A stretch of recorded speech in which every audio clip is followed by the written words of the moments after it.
Everyone, आप सभी का हमारे यूट्यूब चैनल कंचन एजुकेशन में स्वागत है। तो आज के वीडियो में बात करेंगे समाज और समुदाय के बीच क्या अंतर है। तो हम जानेंगे कि समाज और समुदाय में क्या अंतर पाया जाता है। तो समाज और समुदाय जो है समाजशास्त्र की महत्वपूर्ण अवधारणाएं मानी जाती है। ये दोनों जो है वो मानव जीवन से संबंधित अवधारणा है। इस क्रम में इन दोनों की परिभाषाओं, आधारों एवं विशेषताओं को ध्यान में रखना आवश्यक प्रतीत होता है।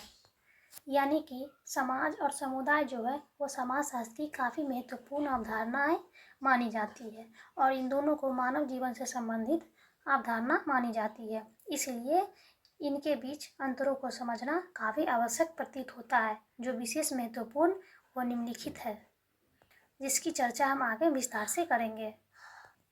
फर्स्ट पॉइंट है, समाज को सामाजिक व्यवस्था के रूप में जाना जाता है। यह व्यक्तियों का संगठन नहीं बल्कि सामाजिक संबंधों से निर्मित व्यवस्था है। जबकि समुदाय को व्यक्तियों का समूह के रूप में समझा जाता है, यानी समुदाय व्यक्तियों का संगठन माना जाता है। अर्थात समाज को सामाजिक संबंधों की व्यवस्था के रूप में परिभाषित किया है तथा समाज व्यक्तियों का संगठन नहीं है। यह व्यक्तियों के बीच पाए जाने वाले सामाजिक संबंधों से निर्मित व्यवस्था है। जबकि समुदाय को व्यक्तियों का समूह के रूप में परिभाषित किया जाता है, यानी समुदाय व्यक्तियों का एक संगठन माना जाता है। सेकेंड पॉइंट है, समाज एक अमूर्त अवधारणा है। इसे ना तो देखा जाता है और ना ही स्पर्श किया जाता है, क्योंकि समाज का निर्माण सामाजिक संबंधों द्वारा होता है जो अमूर्त होते हैं। जबकि समुदाय एक मूर्त अवधारणा है जिसका निर्माण व्यक्तियों के समूह द्वारा होता है, जिसे देखा या स्पर्श किया जा सकता है। अतः समुदाय मूर्त संगठन है। यानी कि समाज को एक मूर्त अवधारणा माना गया है, क्योंकि समाज का जो निर्माण होता है वो सामाजिक संबंधों के आधार पर होता है। इसलिए सामाजिक संबंध को अमूर्त संबंध माना जाता है, क्योंकि इसे ना तो देखा जा सकता है और ना ही स्पर्श किया जा सकता है, सिर्फ इसको महसूस किया जा सकता है। अतः समाज को अमूर्त अवधारणा माना गया है। जबकि समुदाय को एक मूर्त अवधारणा के रूप में जाना जाता है, क्योंकि समुदाय का निर्माण व्यक्तियों के समूह के द्वारा होता है। इसमें व्यक्तियों को देखा भी जा सकता है और उसे स्पर्श भी किया जा सकता है, इसलिए समुदाय एक मूर्त अवधारणा है।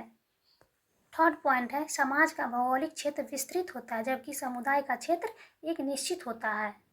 यानी कि समुदाय का जो भौगोलिक क्षेत्र काफ़ी विस्तृत यानी कि बहुत बड़ा होता है और इसके सदस्य अलग अलग क्षेत्रों में बिखरे भी हो सकते हैं। जबकि समुदाय का क्षेत्र एक निश्चित सीमा तक बंधा होता है और यह निश्चित क्षेत्र व्यक्ति के संपूर्ण जीवन का कर्मस्थल माना जाता है। फोर्थ पॉइंट है, समाज में सहयोगी तथा असहयोगी सभी तरह की सामाजिक प्रक्रियाएं पाई जाती हैं, जबकि समुदाय में सिर्फ सहयोग ही महत्वपूर्ण माना जाता है जो सामुदायिक भावना को विकसित करता है। यानी कि समाज में सहयोगी तथा असहयोगी सभी तरह की सामाजिक प्रक्रियाएं पाई जाती है, जैसे कि सहयोग, समायोजन, सात्मीकरण, प्रतियोगिता, संघर्ष, द्वंद्व आदि प्रक्रिया जो है वो काम करती है। जबकि समुदाय में सिर्फ सहयोग ही महत्वपूर्ण माना जाता है। यह परस्पर सहयोग जो है सामुदायिक भावना को विकसित करती है तथा सामुदायिक भावना समुदाय की आत्मा मानी जाती है।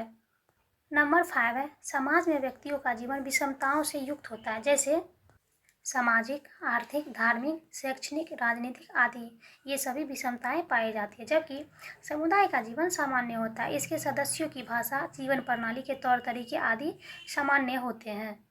अर्थात देखा जा सकता है कि समाज में व्यक्तियों का जीवन काफ़ी विषमताओं से युक्त होता है, जैसे कि सामाजिक, आर्थिक, धार्मिक, शैक्षणिक, राजनीतिक आदि आधारों पर विषमताएं पाई जाती है। जबकि समुदाय का जीवन सामान्य और सरल माना जाता है। इसके सदस्यों की भाषा, जीवन प्रणाली के तौर तरीके आदि जो है काफ़ी सामान्य होते हैं। इसमें भी व्यक्तियों के सामाजिक एवं आर्थिक भेद हो सकते हैं, लेकिन समाज की तरह विषमता नहीं पाई जाती है। नंबर 6 है, समाज का कोई नाम नहीं होता। इसे भौगोलिक विश्लेषण के द्वारा जाना जाता है, जैसे भारतीय समाज, यूरोपीय समाज इत्यादि। जबकि समुदाय का एक विशिष्ट नाम होता है जो अपनापन व सहयोग से बनता है। यानी कि समाज का कोई नाम नहीं होता, इसे सिर्फ भौगोलिक विश्लेषण के द्वारा ही जाना जाता है, जैसे कि भारतीय समाज, यूरोपीय समाज इत्यादि। जबकि समुदाय का एक विशिष्ट नाम होता है और यह नाम समुदाय के लिए अपनापन व सहयोग बढ़ाता है। 7 है, समाज में विभिन्न संस्कृति के लोग रहते हैं, अर्थात समाज विभिन्न संस्कृतियों का संगम स्थल है। जबकि समुदाय की अपनी एक खास संस्कृति होती है जिसे विशिष्ट संस्कृति कहा जाता है।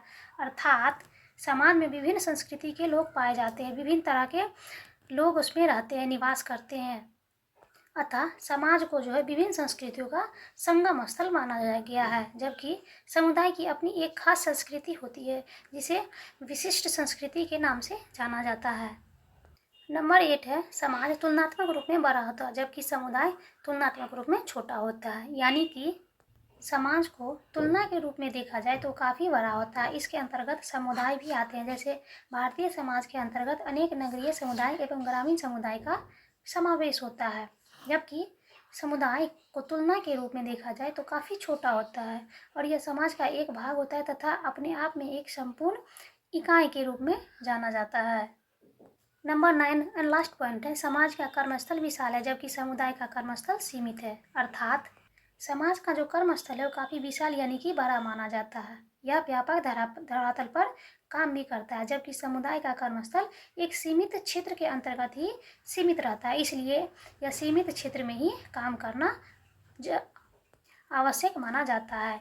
इस प्रकार अनेक आधारों पर समाज की प्रकृति समुदाय से भिन्न है। अतः समाज और समुदाय समाजशास्त्र की दो भिन्न अवधारणाएं हैं। यानी कि समाज जो है अनेक आधारों पर इसकी प्रकृति समुदाय से भिन्न यानी कि अलग है। इसलिए समाज और समुदाय को दो भिन्न यानी कि अलग अलग अवधारणाओं के रूप में जाना और समझा जाता है।